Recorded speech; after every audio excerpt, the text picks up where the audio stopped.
On this entirely crowdsourced episode of Tesla Tidbits, we look at how Autopilot could miss a fire truck on the highway, as well as check out the efficiency boost for dual-motor cars. This is Tesla Tidbits episode number 354 for January 26, 2018. I'm starting tonight by thanking both of our contributors for tweeting me the material for the show. Both topics are great, and I thank you for the support. With that said, we'll start with Twitter user @DesertRunner, who sent me a great Wired article on how in the world Autopilot could have missed the fire truck that the system allegedly plowed into on the 405 earlier this week. The scenario that played out is likely this one. The Tesla had a car in front of it, which moved to the next lane to avoid the fire truck. In doing so, and apparently by design, Autopilot did not pick up the fire truck as a real obstacle. The article goes on to mention that Volvo, and really any car with adaptive cruise control or automatic emergency braking, or AEB, would suffer from the same issue.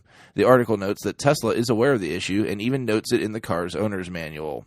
Quote, "Traffic-aware cruise control cannot detect all objects and may not brake decelerate for stationary vehicles, especially in situations when you are driving over 50 miles per hour or 80 kilometers per hour, and a vehicle you are following moves out of your driving path and a stationary vehicle or object is in front of you instead. Always pay attention to the road and stay prepared to take immediate and corrective action. Depending on traffic-aware cruise control to avoid a collision can result in serious injury or death." End quote.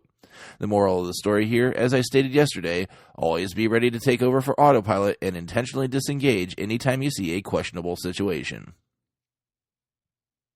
Lastly tonight, our first Ask Tesla Tidbits question comes from Twitter user @Tesla8. I do apologize to them for missing the day they originally posted the question back in mid-December. Just a note to everyone, please ensure you tag me with an @Tesla Tidbits when asking a question to ensure I see it. Now, on to their question. They ask, quote, "What percentage decrease in watts per mile can be achieved by adding dual motor?" End quote. That now theoretical efficiency gain for Model S can be found by a little sleuthing to find the efficiency of the cars that previously could be configured without dual motor. The short answer is that depends on the battery size. Model S 75 used to clock a stated range of 249 miles. Conversely, the dual motor version comes in at 259, or roughly a 4% efficiency increase. The 100 kilowatt-hour variant of the car came in at 315 miles, while its dual-motor counterpart is advertised with a 335-mile range. That gives us about a 6.3% efficiency increase. So, the bigger the battery, the bigger the efficiency bump for dual-motor. We could do a little extrapolation with Model 3, at least on the extended battery, as it gets the same 315-mile rated range, and it's possible we could end up with the same 335-mile dual-motor range. However, one thing to consider there is that Model S achieved that with a 100 kilowatt-hour battery, and all accounts indicate that the long-range Model 3 is rolling with a 75 kilowatt-hour battery. So the difference in battery size there might put us somewhere in the middle of those values. Thanks for the question, and keep them coming, everyone. Make sure you check out the links to the full stories in the show description. While you're at it, check out the Patreon at patreon.com/Tesla Tidbits.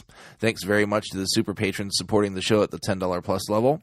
They are John Waltower, Drew Schuyler, John Waller, Mark and Sarah Thomas, Ryan Scarborough, Lee Sweet, William Henry Crew III, Dorian Steve Guberman, Bruno Quindici, John Rich, Joey Boots, Ralph and Cheryl Waterhouse, and Adam Raymer Brown.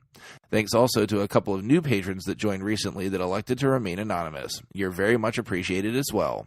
If you can't support with dollars, be sure to show your love with positive reviews and subscriptions on YouTube, iTunes, and other services across the internet, or use the show referral code TS.LA/JON4602 if you're in the market for a new Tesla. It's good for free supercharging for the life of the vehicle.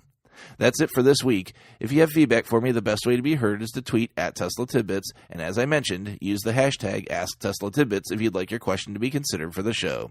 I'll see everyone back here again next week. Until then, keep it charged and hit the road.